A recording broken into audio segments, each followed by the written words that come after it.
Parole du Seigneur. Ceux qui ne prient pas Marie, la mère de Jésus, doivent savoir les prophéties.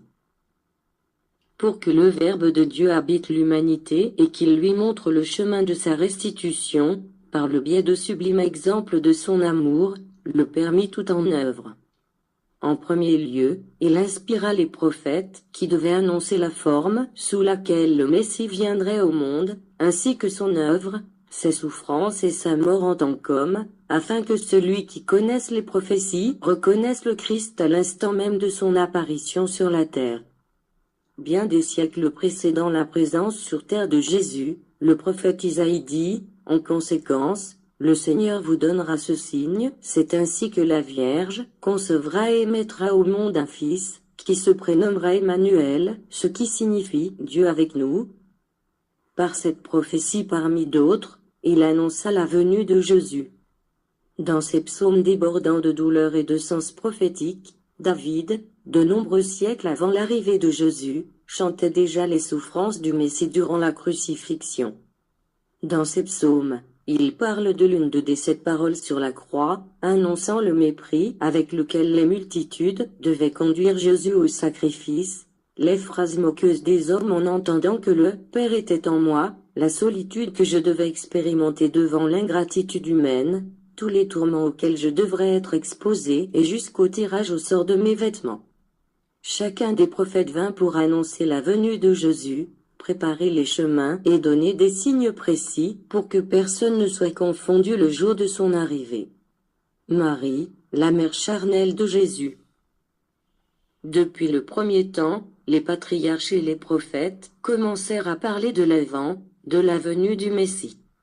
Mais le Messie ne vint pas seulement en esprit, il s'incarna, il vint se faire homme et prendre la chair d'une femme. L'essence maternelle divine, lui aussi s'incarnait, se faire femme, comme une fleur de pureté, pour que, de sa corolle, jaillisse la fragrance, le parfum du Verbe de Dieu que fut Jésus. À Nazareth vivait une fleur de pureté et de tendresse, une vierge sans époux qui répondait au nom de Marie, celle qui, précisément fut annoncée par le prophète Isaïe pour que, de son sein, naisse le fruit de la vraie vie. L'envoyé spirituel du Seigneur Gabriel s'en alla la trouver pour lui communiquer sa mission sur terre, en ces termes. Tu es pleine de grâce, le Seigneur est avec toi, tu es bénie entre toutes les femmes. L'heure était venue de révéler le mystère divin et tout ce qui était dit à propos du Sauveur, du Rédempteur, allait s'accomplir prochainement. Mais, peu nombreux furent les cœurs sensibles à ma présence, peu nombreux furent les esprits prêts à reconnaître le royaume des cieux dans la lumière de ma vérité. Le lien d'amour entre Jésus et Marie. Jésus vécut son enfance et sa jeunesse aux côtés de Marie et jouit de son amour maternel.